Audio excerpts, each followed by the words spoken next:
ऐसा लग रहा है जैसे वित्त मंत्री महोदया ने बजट नहीं तैयार किया है बल्कि प्रधानमंत्री जी की मन की बात का संकलन तैयार किया है। सभापति महोदय, वित्त मंत्री महोदया ने इस बजट में महंगाई पर सिर्फ 10 शब्द बोले हैं।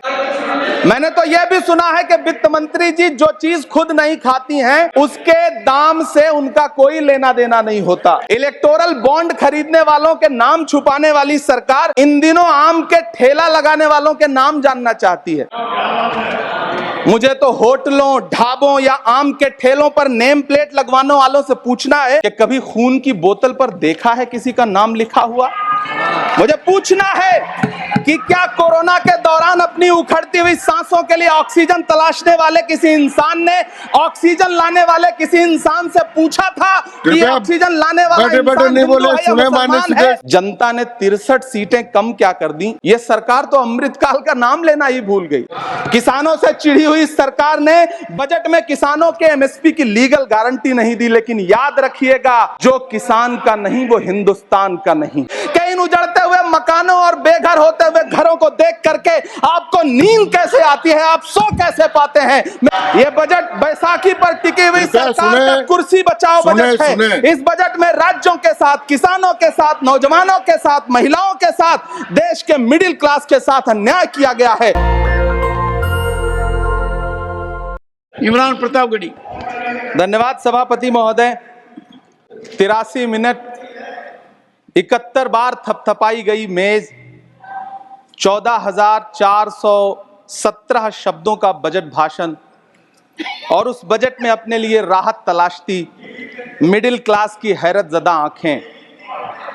सभापति महोदय, मेरे हाथों में जो दस्तावेज है दरअसल ये देश के किसानों, गरीबों, मजदूरों की उम्मीदों का स्मारक है। ऐसा लग रहा है जैसे वित्त मंत्री महोदया ने बजट नहीं तैयार किया है बल्कि प्रधानमंत्री जी की मन की बात का संकलन तैयार किया है।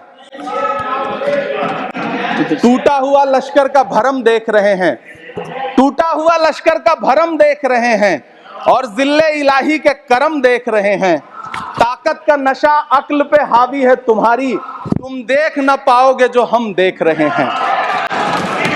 वित्त मंत्री महोदया ने इस बजट में महंगाई पर सिर्फ 10 शब्द बोला है। जिस देश में टमाटर 100 रुपए किलो बिक रहा हो। सभापति महोदय, मेरा टाइम पॉज करें और बार बार इंटरप्ट करने को या तो मना करें। हाँ बोले, कृपया बोले। सभापति महोदय, वित्त मंत्री महोदया ने इस बजट में महंगाई पर सिर्फ 10 शब्द बोले हैं।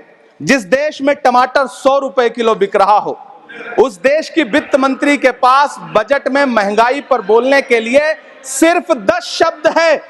डीजल, पेट्रोल, आटा, चावल, दाल, सब्जी की महंगाई का तो कोई जिक्र ही नहीं। सावन चल रहा है तो प्याज और लहसुन का दाम पूछना तो शायद पाप होगा। मैंने तो यह भी सुना है कि वित्त मंत्री जी जो चीज खुद नहीं खाती हैं उसके दाम से उनका कोई लेना देना नहीं होता। लेकिन इस बार बजट पेश करने के लिए पार्लियामेंट आने से पहले वित्त मंत्री जी ने दही और चीनी खाई थी। अब तो उनसे यह पूछा जा ही सकता है कि उन्हें दही, दूध और चीनी का रेट तो इन दिनों पता ही होगा। क्या उसे सस्ता करवाएंगी या नहीं सस्ता करवाएंगी?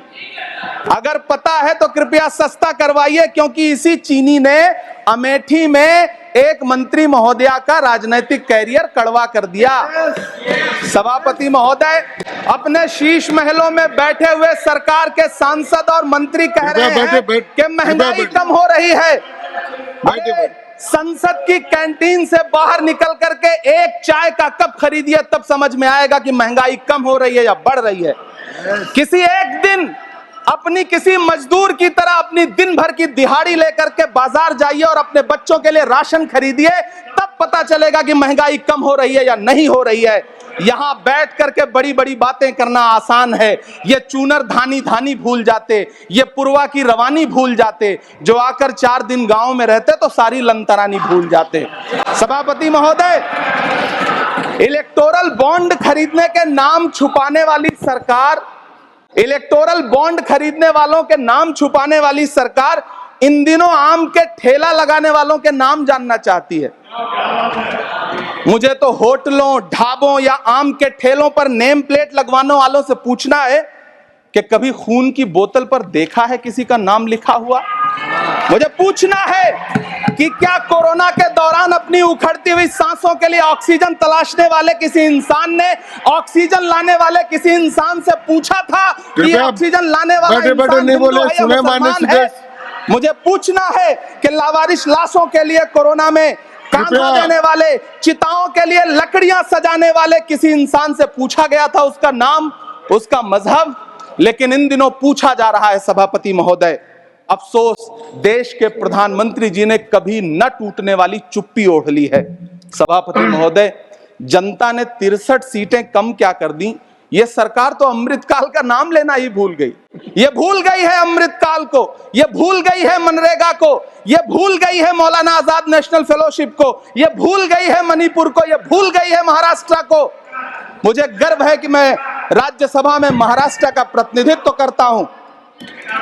महाराष्ट्र जो देश की आर्थिक राजधानी है, जो टोटल कॉर्पोरेट टैक्स का 40%, इनकम टैक्स का 32% और जीएसटी का 20% इस देश को देता है, उस महाराष्ट्र के लिए इस बजट में एक शब्द नहीं है। आप बैठ जाए। सभापति महोदय, आखिर महाराष्ट्र से किस बात का बदला लिया जा रहा है? महाराष्ट्र ने लोकसभा चुनाव में बाबा साहब अम्बेडकर के संविधान को बचाने के लिए वोट क्या कर दिया? प्रधानमंत्री जी तो महाराष्ट्र से बदला लेने पर उतर आए। अब तो शायद उन्हें याद भी ना हो यवतमाल का वो दाभड़ी गांव, जहां 20 मार्च 2014 को वो किसानों के साथ चाय पर चर्चा करने गए थे और उनकी किस्मत बदलने के सपने दिखाए थे। उसी यवतमाल में पिछले 6 महीने में 132 किसानों ने आत्महत्या की है। सभापति महोदय, महाराष्ट्र में हर महीने 209 किसान आत्महत्या कर रहे हैं। राज्य सरकार द्वारा सौंपा गया आंकड़ा बताता है कि 1 जनवरी से 31 मई के बीच 1046 किसानों ने आत्महत्या की है। लेकिन अफसोस, इस बजट में महाराष्ट्र के किसानों के लिए कुछ भी नहीं है। किसानों से चिढ़ी हुई सरकार ने बजट में किसानों के एमएसपी की लीगल गारंटी नहीं दी। लेकिन याद रखिएगा, जो किसान का नहीं वो हिंदुस्तान का नहीं। सभापति महोदय, मुझे वित्त मंत्री जी से पूछना है कि वो जो कुछ साल पहले 100 स्मार्ट सिटी बनाने का ढोल पीटा गया था, सुना है उस ढोल में पानी भर गया है, इसीलिए आपने उसका नाम बदल करके सिटीज ऑफ ग्रोथ हब्स रख दिया है। अच्छा है, नाम बदलने का खेल खेलते रहिए, आपकी कई सरकारें तो इसी वजह से चल रही हैं। इस सरकार को पढ़े लिखे लोगों से दिक्कत है सभापति महोदय, इसीलिए इस सरकार ने यूजीसी का बजट 66% कम कर दिया है। वाह सरकार। सभापति महोदय, मैं वित्त मंत्री जी के संज्ञान में लाना चाहता हूं कि किशनगंज में एएमयू सेंटर के पास 224 एकड़ जमीन है। यूपीए सरकार ने सोनिया गांधी जी की अगुवाई में 136 करोड़ रुपए एएमयू किशनगंज सेंटर के लिए सेक्शन किए थे। लेकिन आपकी सरकार ने पिछले 10 साल में उस 136 करोड़ में से सिर्फ 10 करोड़ रुपया रिलीज किया है।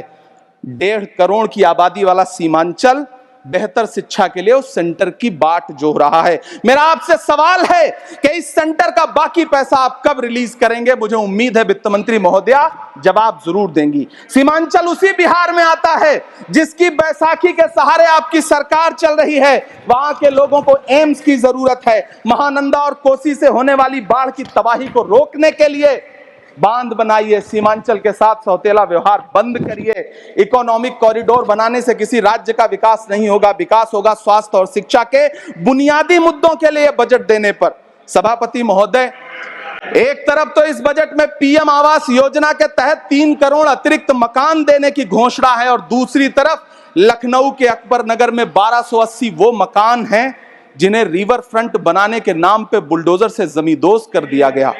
सभापति महोदय, लोग चीखते रहे, बच्चे बिलखते रहे, वसुधैव कुटुंबकम का नारा लगाने वाली सरकार इंसानों के घरौंदे उजाड़ कर जश्न मना रही है। सभापति महोदय, मेरा बहुत भावुकता के साथ देश के प्रधानमंत्री से सवाल है कि इन उजड़ते हुए मकानों और बेघर होते हुए घरों को देख करके आपको नींद कैसे आती है, आप सो कैसे पाते हैं? मेरा सवाल है इस देश के प्रधानमंत्री से। या तो लोगों के घरौंदे उजाड़ना बंद करिए या फिर करोड़ों मकान बनाने की झूठी घोषणाएं करना बंद करिए। यह बजट झूठ का पुलिंदा है। यह बजट आपके पिछले साल के बजट का कट कॉपी पेस्ट है। यह बजट हमारे चुनावी घोषणा पत्र की नकल करने की एक बेईमान कोशिश है। लेकिन कहावत है ना कि नकल के लिए भी अकल चाहिए। मेरे हाथ में एक तरफ न्याय पत्र है जो हमारा है और दूसरी तरफ अन्याय पत्र है जो आपका है। इस सरकार को आलोचना सुनने की आदत नहीं है सभापति महोदय। जब आप इनसे सवाल पूछिए तो ये कहते हैं कि आप बताइए 70 साल में आपने क्या किया है। मैं तो इस सदन में कहना चाहता हूं सभापति महोदय कि हमसे 70 साल का हिसाब मांगने वालों, जो सरकार अपना चलाया हुआ 2000 का नोट 7 साल नहीं चला सकी, वो हमसे 70 साल का हिसाब मांगती है। सभापति महोदय, मैं अंत में आपसे यह कहना चाहता हूं, यह बजट बैसाखी पर टिकी हुई सरकार का कुर्सी बचाओ बजट है। इस बजट में राज्यों के साथ, किसानों के साथ, नौजवानों के साथ, महिलाओं के साथ, देश के मिडिल क्लास के साथ अन्याय किया गया है और इस अन्याय का खामियाजा आपको महाराष्ट्र, हरियाणा और झारखंड के चुनाव में भुगतना पड़ेगा। सभापति महोदय, इस सरकार ने नोटबंदी लगाकर देश की आम जनता की पूंजी छीन ली। बैठे नहीं बोले, कृपया टैक्स लगा करके छोटे व्यापारियों के कारोबार छीन लिए, पेपर लीक करवा करके युवाओं की आंखों से नौकरी के सपने छीन लिए, अग्निवीर लाकर देश के जवानों की उम्मीदें छीन ली, बुलडोजर लगाकर लोगों के आशियाने छीन लिए, महंगाई लाकर देश की जनता की थाली से निवाले छीन लिए और नारा लगाया कि हम तो सेवक हैं, 18-18 घंटे काम करते हैं। इन्हीं लोगों के लिए किसी ने शेर कहा है कि जो सच और झूठ में दूरी है वो दूरी समझते हैं। सियासी हाकिमों की हम भी मजबूरी समझते हैं। वो अपना हक समझते हैं निवाला छीन लेने को। डकैती को बहुत से लोग मजदूरी समझते हैं। हमें पता है कि कैसी मजदूरी की जा रही है। सभापति महोदय, मैं यहाँ खड़ा होकर के अंत में आपसे कहना चाहता हूं कि इस बजट में तमाम राज्यों के साथ अन्याय किया गया है। इस बजट में युवाओं के साथ अन्याय किया गया है, महिलाओं के साथ अन्याय किया गया है और खास तौर से महाराष्ट्र के लिए कुछ नहीं रखा गया है। महाराष्ट्र बाढ़ से जूझ रहा है। पानी बरसने से वहां 1500 से ज्यादा लोग मारे गए हैं। उस शहर को, उस राज्य को 4000 करोड़ के पैकेज की जरूरत है ताकि जो फसलें बर्बाद हुई हैं लोगों को राहत दी जा सकी। लेकिन अफसोस, इस बजट में महाराष्ट्र के लिए ऐसा कुछ भी नहीं है।